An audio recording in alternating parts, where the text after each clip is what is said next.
આપણો next topic શ્રેણિકની મદદથી સમીકરણનો ઉકેલ. મિત્રો આપણે સમીકરણનો ઉકેલ ઘણી બધી રીતે તમે 10મા ધોરણમાં પણ જોઈ ગયા છો, બરાબર? પણ અહીંયા શ્રેણિક અને નિશ્ચાયક થી તમે સમીકરણોનો ઉકેલ મેળવી શકો છો. એમાં સૌપ્રથમ ટોપિક આપણે જોઈએ છે શ્રેણિકની મદદથી સમીકરણનો ઉકેલ. આપણને જે સમીકરણ આપેલા હોય એ સમીકરણનો ઉકેલ શ્રેણિકની મદદથી કઈ રીતે મેળવી શકીએ તે આપણે જોવું છે, બરાબર? જેના માટે મારે સૌપ્રથમ શું કરવું પડશે? સમીકરણો વ્યાપક સ્વરૂપે ધારવા પડશે. તો અહીંયા આપણે ધારી લઈએ, ધારો કે સમીકરણ સંહતિ. મિત્રો સંહતિ એટલે શું? તો કે બે થી વધારે સમીકરણો આપણને આપેલા હોય તો એવી કોઈ આખો જે જૂથ છે, ગ્રુપ, એને તમે સંહતિ કહી શકો છો. અહીંયા સમીકરણનું ગ્રુપ છે એટલે સમીકરણની સંહતિ તમે કહી શકો છો. ઓકે, તો અહીંયા મેં ત્રણ સમીકરણ લીધા છે. ત્રણ સમીકરણ છે a1x b1y c1z d1, a2x b2y c2z d2, a3x b3y c3z d3. આ સમીકરણમાં a1 b1 c1 d1 એટલે a2 b2 c2 d2, a3 b3 c3 d3 આ બધા કોન્સ્ટન્ટ છે અને x y અને z જે છે એ સમીકરણના ચલ છે. અહીંયા ત્રણ સમીકરણ છે એટલે ત્રણ ચલ અંદર હોય છે. જો બે સમીકરણ હોય તો બે ચલ હોય. ઓકે, અહીંયા x y અને z એ ચલ છે અને તે સિવાયના જે ઘટકો છે એ બધા કોન્સ્ટન્ટ છે, બરાબર? અહીંયા કોન્સ્ટન્ટ જે છે, ચલ સિવાયની જે સંખ્યા હશે એને તમારે ઇક્વલ ટુ ની જમણી બાજુ લઈ આવવાની પહેલા, બરાબર? તો હવે આવા કોઈ સમીકરણ આપણને આપેલા હોય તો એનો ઉકેલ કઈ રીતે મેળવવું? તો સૌપ્રથમ આપણે એક કામ કરીએ કે આ જે સમીકરણો છે એને શ્રેણી સ્વરૂપે ફેરવી નાખીએ. આ જે આપણને સમીકરણો આપેલા હોય એને શ્રેણી સ્વરૂપે ફેરવીએ.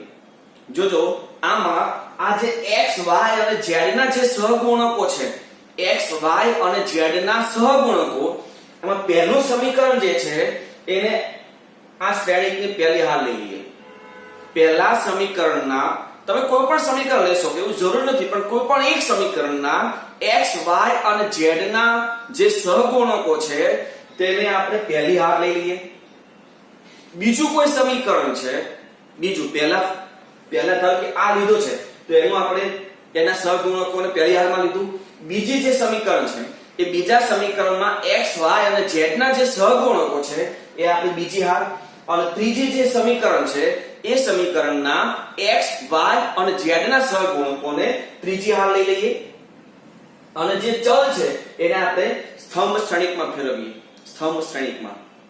તો આ જે સમીકરણની જમણી બાજુ LHS સાઈડ છે એ LHS સાઈડને આ રીતે લખી શકાય તે ચેક કરી જુઓ. ધારો કે આપણે મલ્ટીપ્લાય કરીએ, પહેલી હાર પહેલી કોલમ શું થાય? જો a1x b1y c1z equal to નું આપણે ત્યાં વાત નથી કરતા, ઇક્વલ ટુ ની LHS સાઈડ પર વાત કરીએ છીએ. હવે આ ધારો કે આપણે મલ્ટીપ્લાય કરીએ, જો a2x b2y c2z છે, a3x b3y c3z થઈ ગયું ને LHS. તો આજે ડાબી બાજુનું જે સમીકરણ છે એમાં શું કરવાનું? તો કે ચલના સહગુણકોને એક મેટ્રિક્સમાં લખો અને ચલને સ્તંભ શ્રેણિકમાં લખો, સ્તંભ શ્રેણિક, બરાબર છે? તો આપણો આ LHS સાઈડ થશે. ઇક્વલ ટુ કરીને આ RHS સાઈડ જે હોય એને સ્તંભ શ્રેણિકમાં લખી દો, d1 d2 d3, બરાબર? હવે આ બેનો તમે મલ્ટીપ્લાય કરશો તો આવશે સ્તંભ શ્રેણિક. શું આવશે? સ્તંભ શ્રેણિક, બરાબર છે? ત્રણ હાર અને એક જ સ્તંભ હોય. પછી આ બે સરખાવો. ધારો કે તમે આ બેનો મલ્ટીપ્લાય કરશો તો સ્તંભ શ્રેણિકમાં પહેલો ઘટક શું આવશે? તો કે a1x b1y c1z. એ જ રીતે બીજી હારમાં પહેલો કોલમમાં ઘટક શું આવશે? તો કે a2x b2y c2z. એ જ રીતે ત્રીજો ઘટક શું આવશે? તો કે a3x b3y c3z. આવો ખાલી એક જ સ્તંભ આવશે. ઇક્વલ ટુ આ સ્તંભ છે, તમે સરખાવી દો સમાનતાના ગુણધર્મો પરથી તો તમને આ સમીકરણ મળશે, બરાબર છે? તો આપણે સમીકરણ પરથી ડાયરેક્ટ શ્રેણિક સ્વરૂપમાં કઈ રીતે ફેરવી શકીએ? હું ફરીથી કહું છું, જે સમીકરણો આપેલા હોય એની ડાબી બાજુમાં ચલના સહગુણકો જે ચલ આપેલા હોય એના સહગુણકોને અહીંયા મેટ્રિક્સ સ્વરૂપે લખો. જો 3 સમીકરણ હશે તો 3/3 મેટ્રિક્સ પડશે. જો 2 સમીકરણ આપેલા હશે તો 2/2 મેટ્રિક્સ અહીંયા મળશે. આ તો ચલ જે છે એ તો કોલમમાં જ આવશે. સ્તંભ શ્રેણી 2 હોય તો 2 ઘટક અને 3 હોય તો 3 ઘટક, પણ આવશે સ્તંભ શ્રેણિક જ, ધ્યાન રાખજો. અને ઇક્વલ ટુ પછી જે છે એ પણ સ્તંભ શ્રેણિક. આટલી ક્લિયર થઈ ગઈ? બરાબર છે. હવે આનું તો કંઈક નામ આપી દઈએ. જો આ જે શ્રેણિક છે એ ધારો કે આપણે કેપિટલ A લઈએ.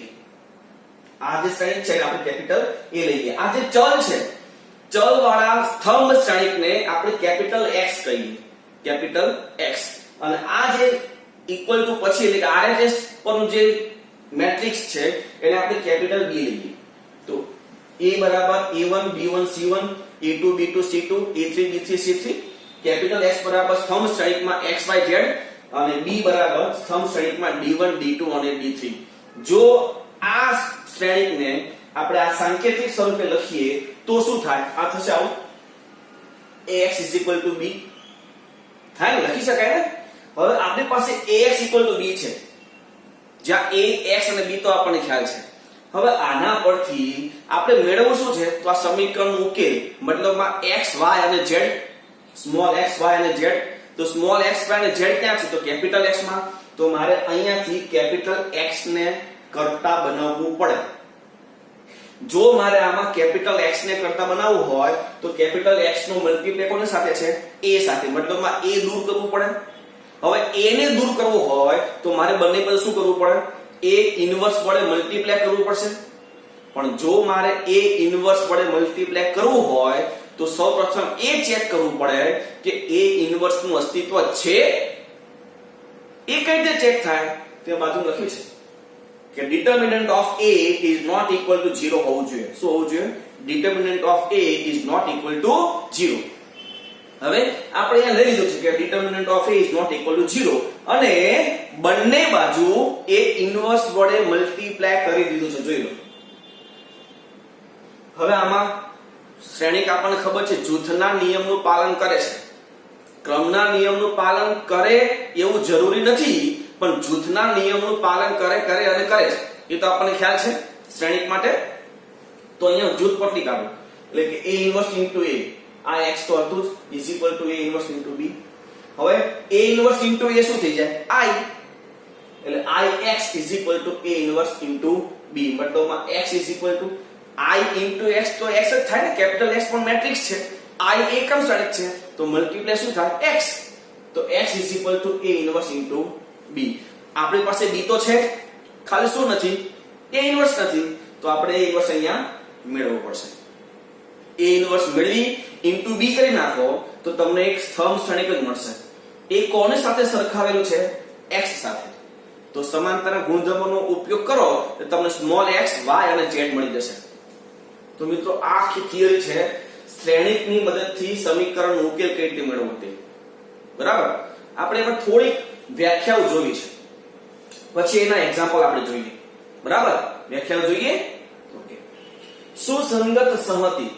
આ જે સંહતિ તમને આપી છે, સંહતિ ખબર પડી ગઈ ને? હા, સમીકરણનું જૂથ તો સમીકરણની સંહતિ કહેવાય. બરાબર છે. તો એ સુસંગત સંહતિની વ્યાખ્યા જોઈ છે.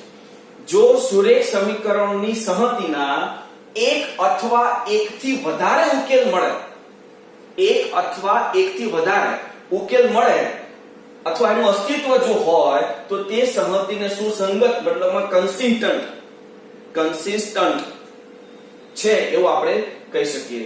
મતલબમાં આપેલ જે સમીકરણ છે એમાં 3 શક્યતા હોય. એક તો એક ઉકેલ મળે અથવા એકથી વધારે ઉકેલ મળે. ધારો કે બે રેખા એકબીજા ઉપર સંપાત હોય તો અનંત ઉકેલ કહેવાય ને.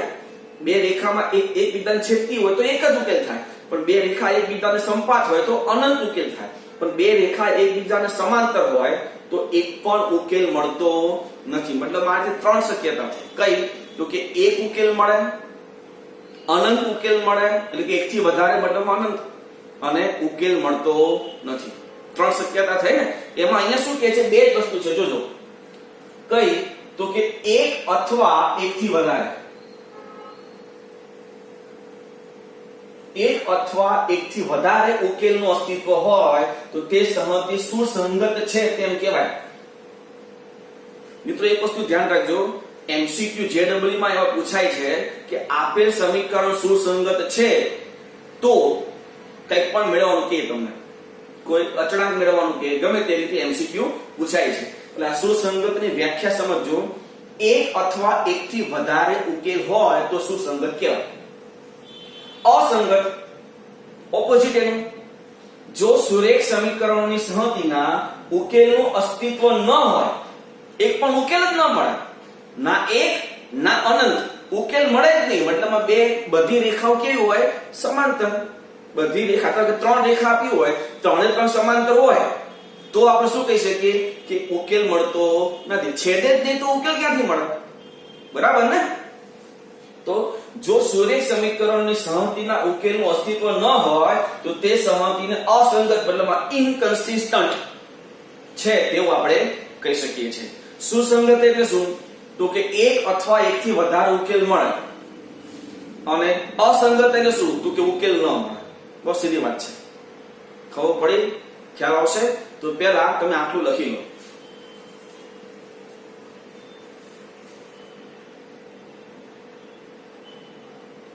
ઓકે, હવે આગળ જોઈએ.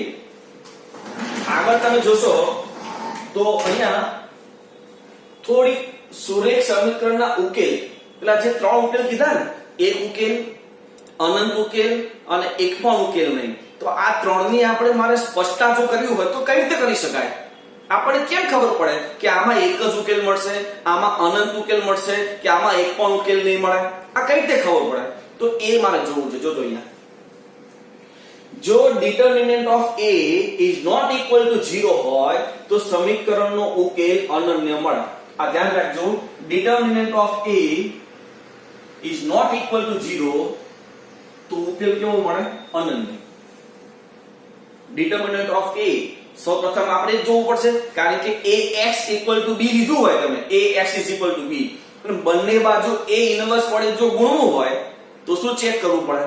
ઇન્વર્સ નું અસ્તિત્વ છે કે નહીં. જો એ ચેક કરવું હોય તો શું લેવું પડે? તમારે શું લેવું પડે? determinant of A ચેક કરવું પડે ને, equal to 0 છે કે not equal to 0 છે. not equal to 0 હોય તો જ ઇન્વર્સ નું અસ્તિત્વ છે. બરાબર છે? તો અહીંયા determinant of A is not equal to 0 હોય તો સમીકરણનો અનન્ય એટલે કે એક અને માત્ર એક જ ઉકેલ મળે. બરાબર? પણ જો અહીંયા બીજું શું કહે છે? જો determinant of A equal to 0, હવે અહીંયા પણ determinant of A equal to 0 છે, અહીંયા પણ determinant of A equal to 0 છે. હવે આપણને ખબર કેમ પડે કે અનંત ઉકેલ મળે છે કે એક પણ ઉકેલ મળતો નથી? એ કઈ રીતે ખબર પડે? એ આધાર છે મિત્રો, જોજો, adjoint of A into B પર. આ તો છે, એ તો છે determinant of A equal to 0, એ તો બરાબર છે, પણ adjoint of A into B.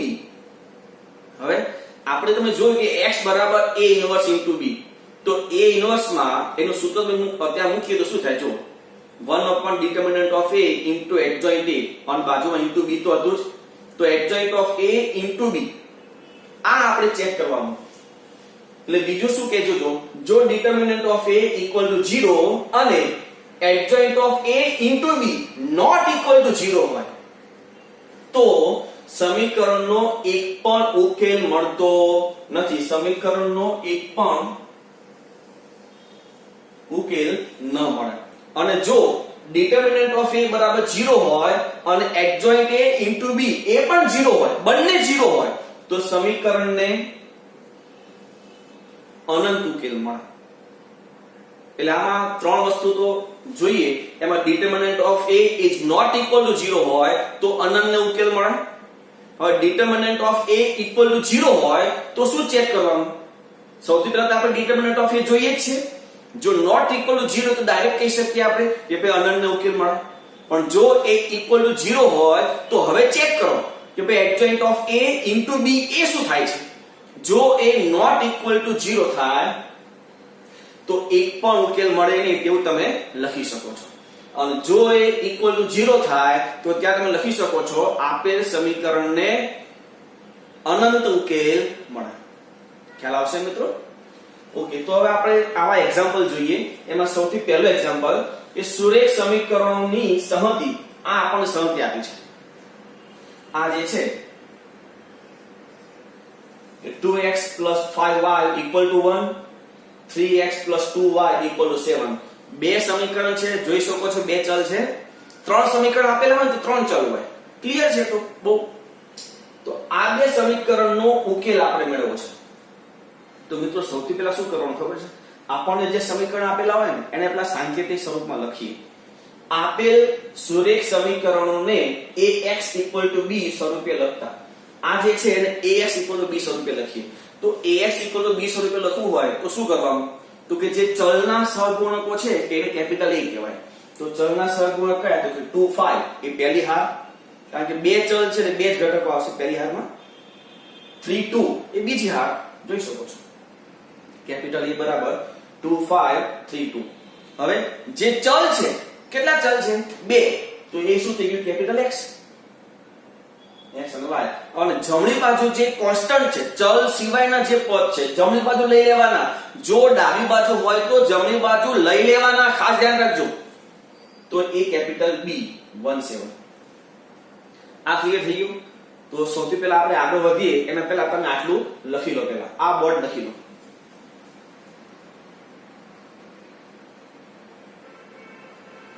Okay, હવે જોઈએ આગળ. આપણે આને સાંકેતિક સ્વરૂપમાં લખી દીધું છે. હવે તમે જોશો તો સૌથી પહેલા આપણે a ઇન્વર્સ નું અસ્તિત્વ છે કે નહીં તે જોવું પડે.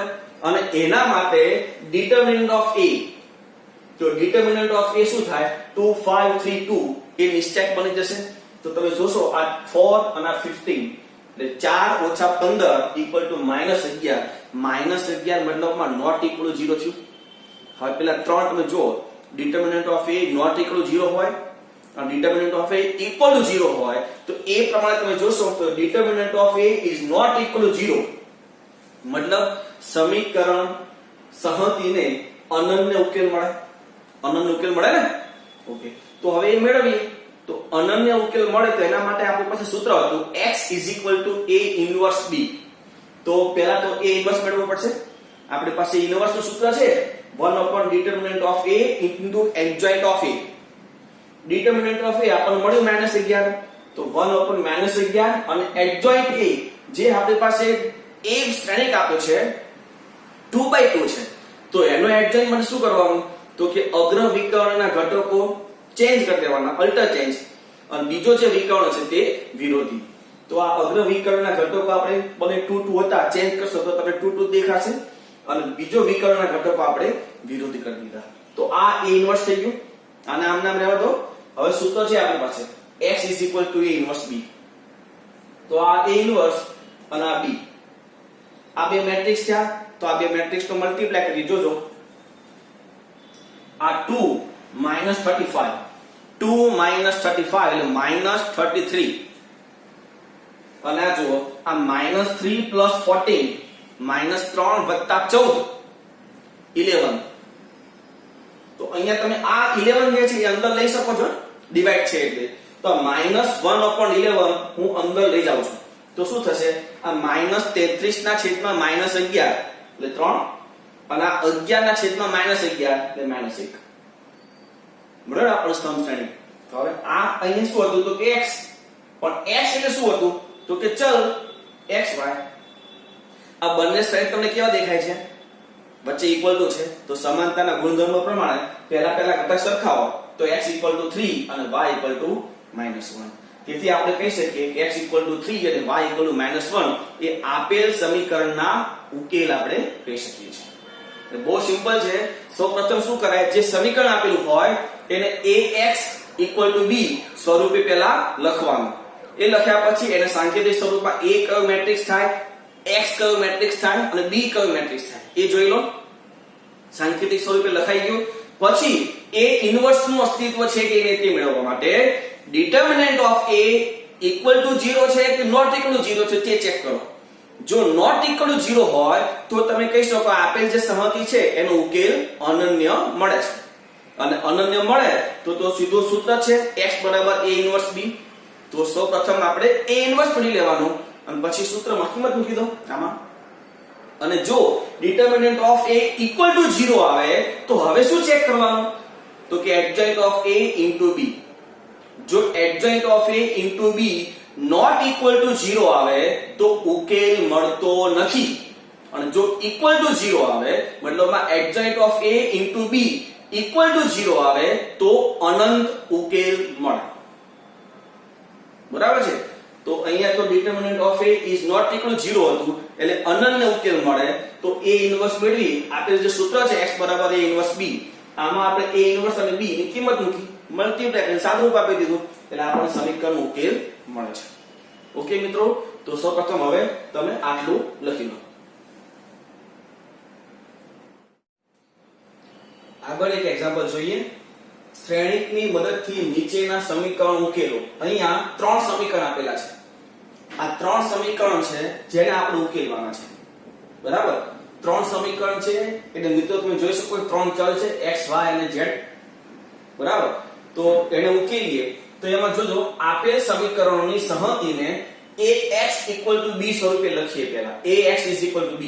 જો આને ax b સ્વરૂપે લખીએ તો a બરાબર શું થાય? જે સમીકરણ આપણને આપેલા હોય એમાં x y અને z ના સહગુણકો આપણા a થશે. તો અહીંયા જો પહેલી હાર કઈ થશે? 3 -2 3. બીજી હાર 2 1 -1. ત્રીજી હાર 4 -3 અને 2. આ a થઈ ગયું. હવે x બરાબર તો કે આપણા ચલ કયા ચલ છે? Small x y z. તો એ થશે અહીંયા સ્તંભમાં લખવાનું. બરાબર? અને b બરાબર જે જમણી બાજુ કોન્સ્ટન્ટ છે તે બધા કોન્સ્ટન્ટ ચલ સિવાયના ઘટકો એ પણ જમણી બાજુ હોય તે કયા થશે? જો 8 1 અને 4.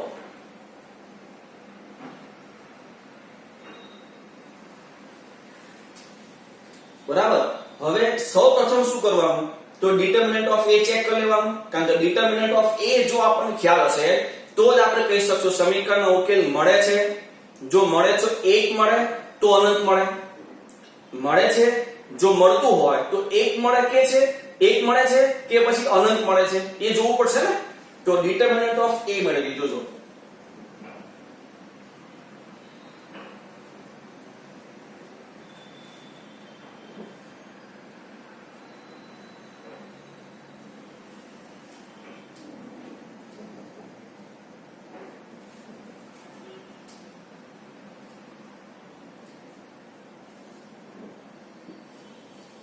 તો આ નિશ્ચય છોડીએ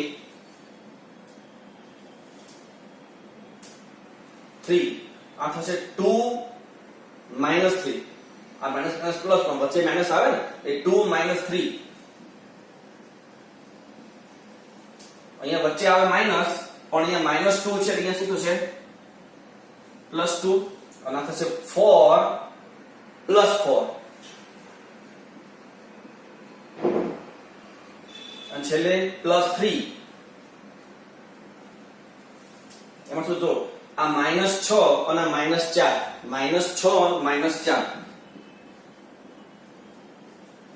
તો આ શું થાય? ઇઝ ઇક્વલ ટુ આ -1 આ -1 અને આગળ 3 છે એટલે -3. આ 8 * 2 +16.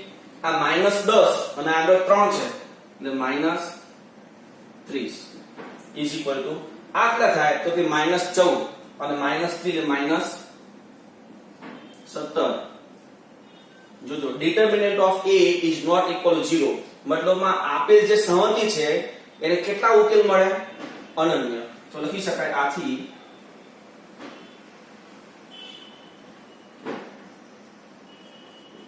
આપેલ સંહતિને અનન્ય ઉકેલ મળે.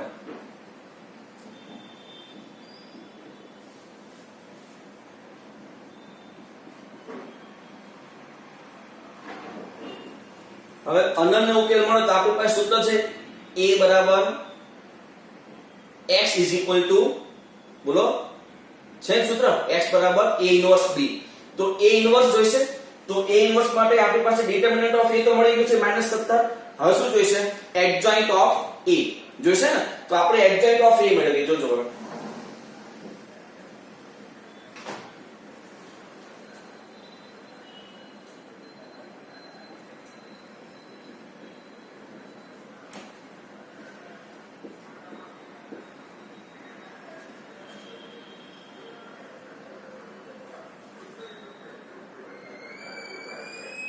હવે એડજોઇન્ટ ઓફ a મેળવવું હોય તો સૌથી પહેલા શું કરવાનું?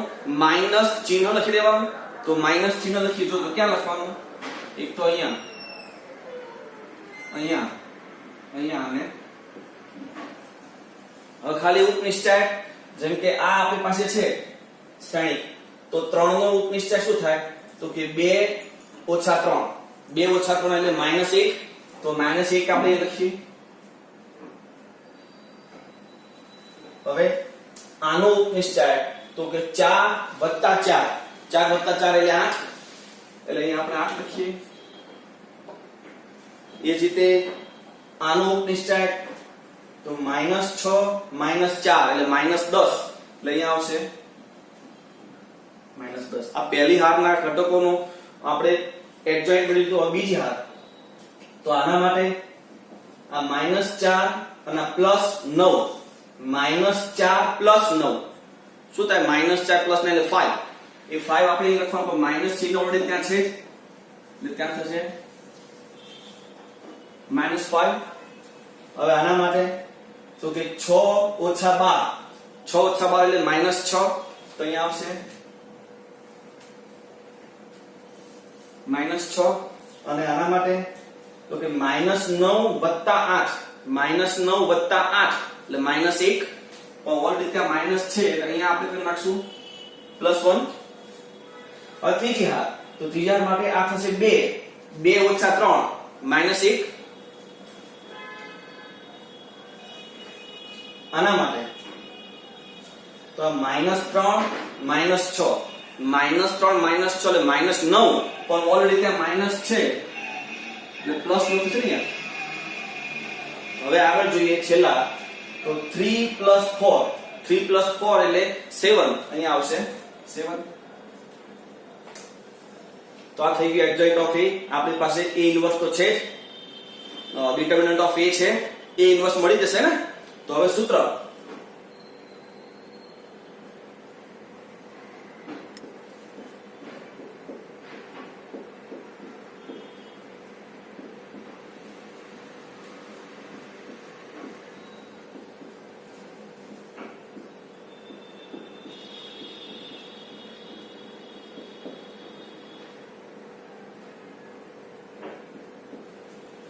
ડિટર્મિનન્ટ ઓફ a શું હતું? -17. Adjoint of a, adjoint of a આપણને શું મળ્યું?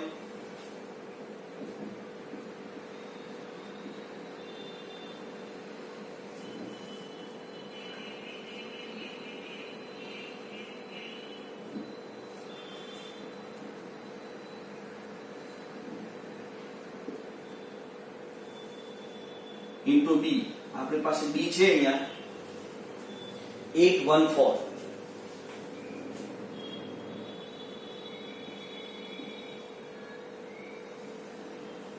તો હવે મલ્ટીપ્લાય, તો ઇઝ ઇક્વલ ટુ -1/17. જોજો આ -8, -5 અને -4, -8 અને -5 અને -4 એટલે -12 અને -5 એટલે -17 થશે. અહીંયા આવશે -17.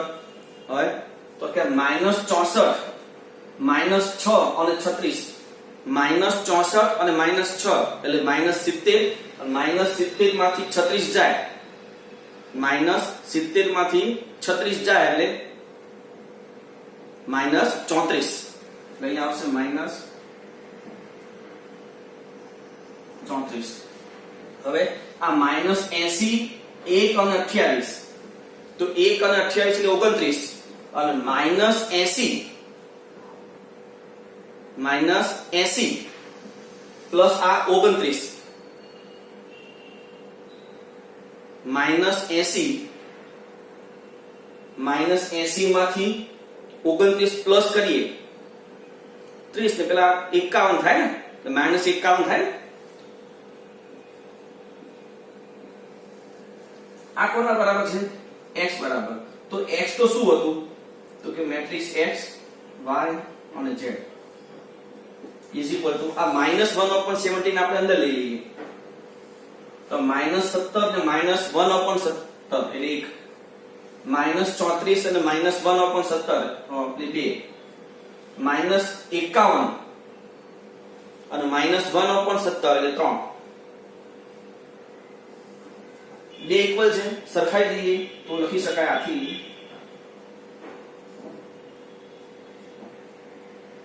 x is equal to 1, y equal to 2 અને z equal to 3. તો આ રીતે આપણે આપેલ જે સમમિતિ છે એનો ઉકેલ મેળવી શકીએ છીએ. ઓકે, લખી લો. એક્ઝામ્પલ નંબર 3, શ્રેણીકની મદદથી નીચેના સમીકરણ ઉકેલવો. આ બે સમીકરણ આપણે ઉકેલવા છે. x + 2y = 2 અને 2x + 3y = 3. બે સમીકરણ છે, બે ચલ છે. મિત્રો આવો દાખલો છે MCQ અથવા JEE માં પૂછાય તો આ કરાય? આ ના કરાય. શું કરાય? કાં તો ટ્રાય એન્ડ એરર અથવા લોપ. આ જે બે સમીકરણ છે, બે સમીકરણ લોપ કરી નાખો, x ને y મળી જાય. અથવા ટ્રાય એન્ડ એરર ઓપ્શન જે આપેલા છે કિંમત મૂકો. ધારો કે ત્રણ સમીકરણ છે, ત્રણ સમીકરણ. આ તો બે સમીકરણ છે. ત્રણ સમીકરણ વાળો MCQ પૂછાય કે આ સમીકરણ ઉકેલો તો શું કરાય? તો એમાં પણ ટ્રાય એન્ડ એરર જે ઓપ્શન આપેલા હોય એ ઓપ્શન ત્રણેય સમીકરણનું જે સમાધાન કરે, ત્રણેય સમીકરણનું, એ આપણો જવાબ છે. અથવા જો ઉકેલવું હોય, લોપ તે કરવું હોય તો ત્રણ સમીકરણ શું કરાય? પહેલા બે નો લોપ કરો, કોઈ એક ચલ નીકળી જશે. ધારો કે z જતો, તો આ બે પરથી તમને એક સમીકરણ મળશે x અને y વાળું. હવે બીજું ત્રીજું સોલ્વ કરો, એમાંથી z ને દૂર કરો, તો એમાંથી તમને બીજું એક સમીકરણ મળશે x અને y વાળું. તો આ બંને x અને y વાળા જે સમીકરણ છે એને લોપ કરી નાખો એટલે x અને y મળી એક કિંમત. તો x અને y ની કિંમત કોઈ પણ આપેલ સમીકરણ એટલે કે ત્રણ ચલ વાળા સમીકરણમાં મૂકી દો, z મળી જાય. થાય ને? આના કરતા બેટર છે ટ્રાય એન્ડ એરર જો ત્રણ સમીકરણ આપેલા હોય તો. બરાબર છે? પણ અહીંયા તો MCQ નથી, અહીંયા એક્ઝામ્પલ છે.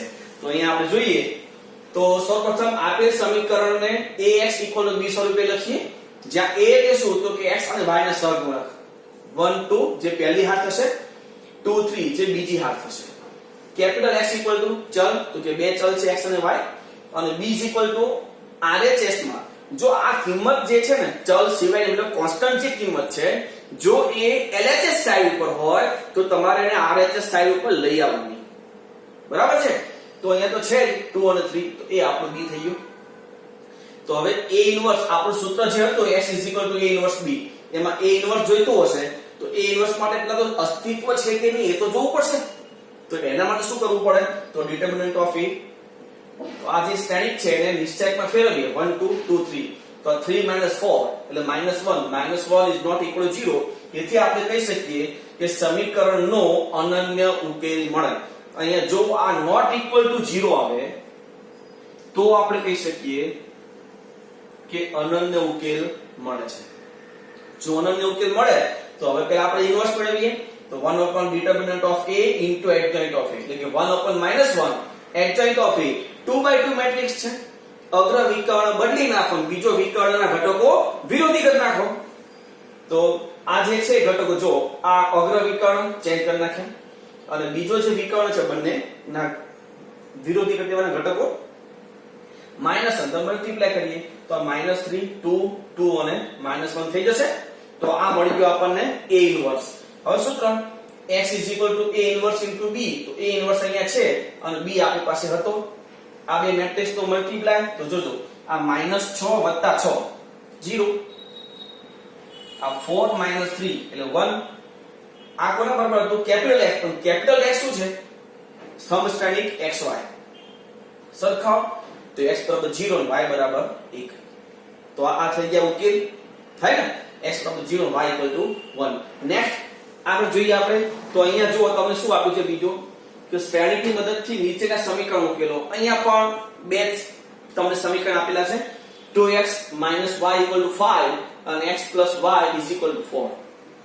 તો સૌપ્રથમ એને ax b સ્વરૂપે લખીએ તો a શું થશે 2 1 1 2 1 પહેલા સમીકરણ પરથી પહેલી હાર બીજા સમીકરણ પરથી બીજી હાર.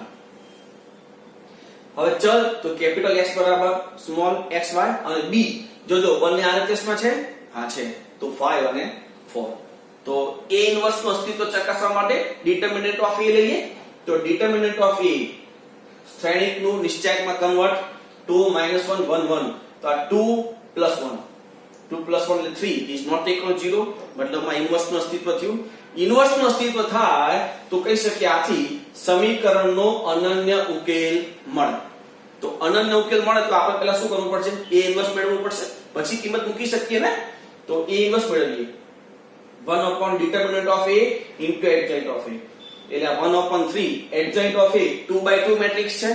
અગ્ર વિકર્ણના ઘટકો અલ્ટરચેન્જ અને બીજા વિકર્ણના ઘટકો વિરોધી તો અલ્ટરચેન્જ કરીએ અને પેલા વિરોધી કરી નાખીએ તો આ મળી ગયું adjoint of a અને આ a 1 upon determinant of a તો હતું જ એટલે ટોટલ શું થઈ ગયું a ઇન્વર્સ. હવે સૂત્ર x a inverse b તો a inverse એટલે 1/3 અને મેટ્રિક્સ 2/2 1 1 1 2 અને b એટલે આપણી પાસે હતું 5 4 તો મલ્ટીપ્લાય કરી દીધો આ 5 4 એટલે 9 -5 8 -5 8 એટલે 3 અને આગળ 1/3 આ ટોટલ થઈ ગયું a ઇન્વર્સ. તમે અહીંયા 1/3 અંદર એડ કરી નાખીએ તો શું થાય જુઓ 1/3 into 9 એટલે અહીંયા આવશે 3 જે અહીંયા છે અને 1/3 into 3 એટલે આવશે 1.